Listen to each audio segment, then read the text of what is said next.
Friends, I am but not just a clown, but the entire circus. I know how I done it again. Long story short, I completely messed up the sounds for today's Snapshot video. I am so sorry about that. It will never happen again, I promise. Good morning, everybody. It's me, Waddles, and welcome to one of the Minecraft snapshots of all time. Today, my friends, a brand new, technically, Minecraft 1.20.3 snapshot, loaded with 1.21 changes, is released. Now, I can't lie, ever since Minecraft Live, the devs have been on fire. They've been on a roll with big snapshot after big snapshot. This week, however, we take a small pause from brand new big features, which means, sadly, Trial Chamber, Beautiful Breeze, is not here yet. I would like to kick today's snapshot showcase off over in the launcher. Now, I don't know how much longer this thing will exist inside the launcher, but check this out. Spooky mode. We can turn it off. We go ahead and turn it on. You can turn the volume on and off, too. Give it a second, and over there on the right side, oh, slowly, it creeps in. Very, very slowly. Look at this thing. When this thing screams, makes a little bit of noise. We've got a unique gas texture. But don't get too excited. There's nothing new coming to the game or anything like that, unfortunately. As soon as I move the mouse into the gas-like view, it screams and shoots a fireball. And then the fireball lands and sets things on fire. However, alternatively, I could go ahead and hit this fireball and goodbye, guest. Nice try. In the grand scheme of things, this is really just like nothing. It's the smallest little Easter egg for Halloween, but I love it. I think these small little fun games that they add to the launcher are so cool. Another cool thing you've been able to do in the launcher for a minute is this arrow right here. Oh, it's relaxing, it's calm, it's lo-fi, it's so chill. Or at least just trust me, bro, it's lo-fi and cool. I don't know if it's copyright, and I'm not gonna find out here today. Sorry about that, try it out yourself. Really wish there was like a sandbox option or something where you could like go back, open it up, and activate past ones. It'd be a nice fun thing. Alrighty, lads. So for this next part of the snapshot, I need your assistance. Please help me out. The copper door texture. It has been changed in this snapshot, and so has the trapdoor texture as well. But how? I guess I'll probably realize the difference in editing, but cutting in last week's snapshot video, a little look at the copper door, the trapdoor, very, very nice. Cutting in this week's look at the door, and I don't know, maybe from like a distance, the window looks maybe a little bit bigger or more circle or something. And then these other trapdoors, they definitely look a little bit more thin, but I might be wrong. Look, no matter what here, period, point blank, these things are so beautiful textures. They're so wonderful, no matter what. Now, the big question here is, have they logicified this recipe? Does it make no sense at all still?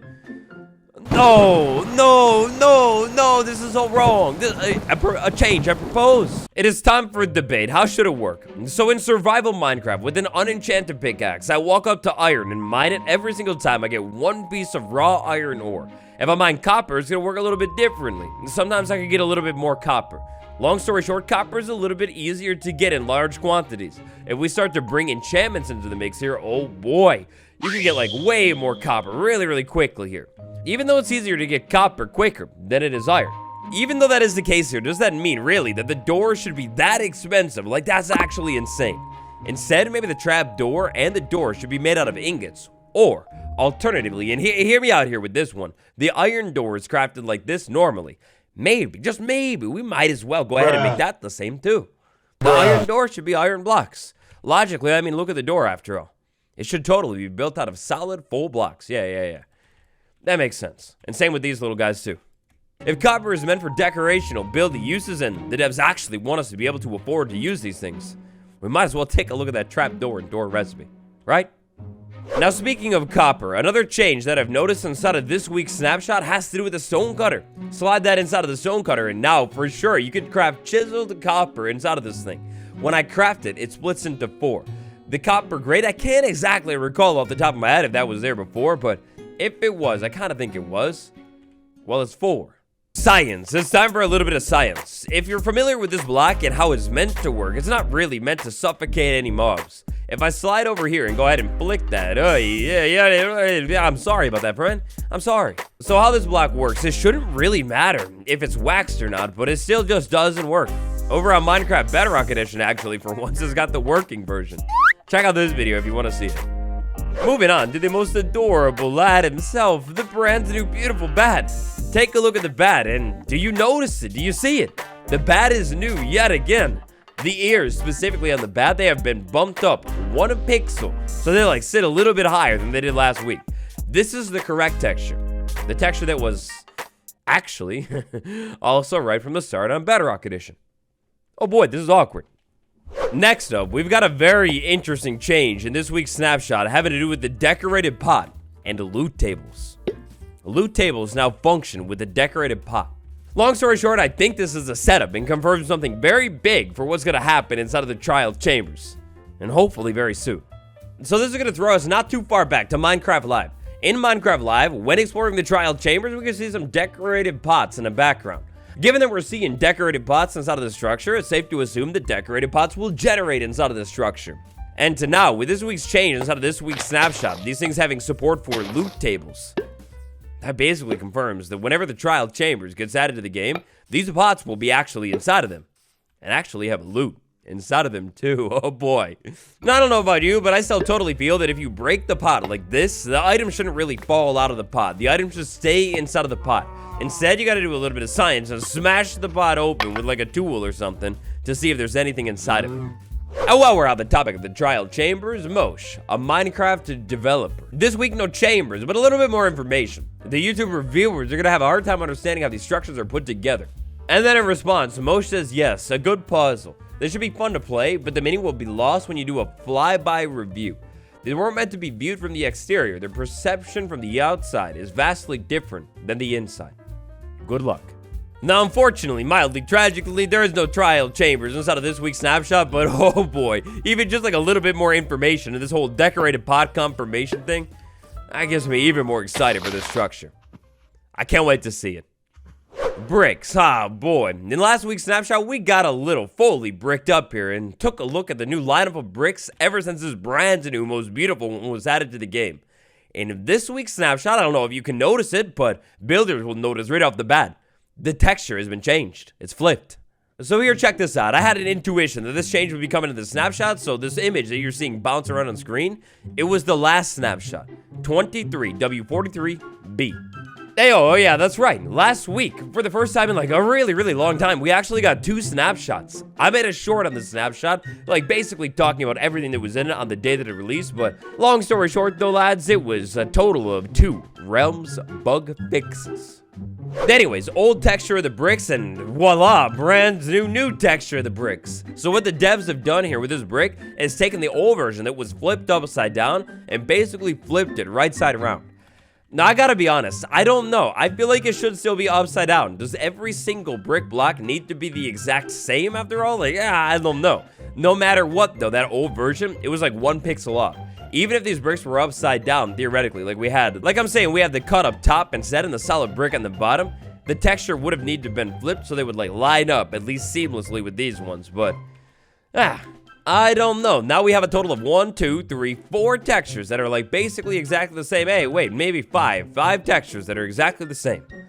Also, this points out a huge point that you're never going to be able to unsee here. I'm sorry, but the nether brick, the red nether brick, and these bricks, the same thing happens. It's flipped upside down, but the bricks actually don't line up. And it's been like that forever. So, maybe next week we fix that? All in all, though, with this change, it's beautiful. These bricks are going to work way better with any other brick in the game now than they would have ever before. Endstone brick into TUFF brick, not a problem at all. Mud to TUFF, stone to TUFF, deep slate, blackstone, it doesn't matter. It all works seamlessly. When it comes to all of the other TUFF blocks that were added in the snapshot, no other texture changes were made as far as I'm aware. And unfortunately, also, we're still waiting on that cut copper wall. Any minute now. Alright, so next up, I would like to talk a little bit about capes. You saw it in the title, there's a brand new cape. Maybe you noticed it on me during this video. The Cherry Blossom Cape that was released for Minecraft Live 2023 if you voted. Well, I am happy and so glad to report that this new cape has made it over to Minecraft Java Edition as well. They said nothing about this cape rollout going over to Minecraft Java Edition, which only allowed for misinformation to spread. If you haven't gotten your cape yet, but you did vote in this year's mob vote, don't worry. The cape is just still slowly rolling out. Like, it took me all weekend to be able to actually get this cape. To get the cape itself, there is nothing new that you need to do. If you voted in this year's mob vote, whether you voted on the server, in the launcher, or on the website, it doesn't matter. If you use your account, it's just a waiting game. Eventually, you should unlock this brand new cape. And I can't lie, it's so clean. Specifically, in my opinion, diamond armor accents this cape like so well. Like, look at how good it looks. It just looks really, really cool. The elytra with the cape, oh, it's clean. It's so clean. The flowers kind of like go away a little bit less and it becomes this cool pink fade. While I'm flying with the cape, if you were curious, this is kind of what it looks like. It's clean, it's pink, and I love it. But in terrible news, unfortunately, if you decided to boycott this year's mob vote, which, by the way, had the most amount of voters ever, well, you're never going to be able to get this cape. Now, inside of this week's Snapshot, we have some technical changes that we'll get a little bit into in a second, and then we have bug fixes, a total of 13 total. A lot of these bug fixes this week have to do with sounds directly or subtitles. I almost forgot. The top of the copper door texture, it had a small hole. Again, I showed it off in the Bedrock video, but it had a small hole is now fully gone. The top is fully solid. It looks pretty good. So finally here today, I would like to take a look at one of the biggest Minecraft commands of all time. This was added in an earlier snapshot, and I've been waiting for the perfect moment to like do a deep dive and everything like that. Now we're not really going to do that today, but check this out. If I start by typing /tick, then I'm going to get some different options here. Freeze is the fascinating one. So to experience this one and really check out what it does, we need to have a little bit of action going on over here. So let's say we had some mobs going on. After we get a little bit of situation going on, tick freeze. And oh my gosh. Okay, so look at this. The /tick freeze literally just froze the entire game. Particles, mobs running around, moving, everything. It's frozen. Yeah, anyways, though, this bee that was once flying around happily is completely frozen in time. The cow over here, same thing as well. Now, interestingly, when we freeze the world, we can still punch things, and they, like, take a little bit of damage and turn red and everything. Like, for starters, the first thing that comes to mind is, like, an easy screenshot for a thumbnail. Boom. Maybe that'll be the thumbnail for the Snapshot video. I don't know. Now, let's say I'm sick of it, and I want to unfreeze the game. No big deal. /tick unfreeze, and now we're back to life. After that, we go ahead and freeze it again, and as you would expect, the game completely freezes. And this is only the tip of the iceberg. Using this new tick command, there are so many different things you can do, including speed up your game, slow down your game, freeze the game, everything like that. It's really, really amazing. Keep your eyes out for it. I might end up doing a little bit more of a deep dive into this new tick command in a different video because this is one of the coolest things of all time. It's actually amazing. Minecraft Snapshot 23W44A. This week, lads, that's just about it. If you haven't tapped that like button yet, do me a huge favor and do that right now. And subscribe, because we got even more of 1.21 to unpack. What do you think of the cape? Let me know down below, and until next time, this has been me, Waddles. I'll see you tomorrow. Goodbye.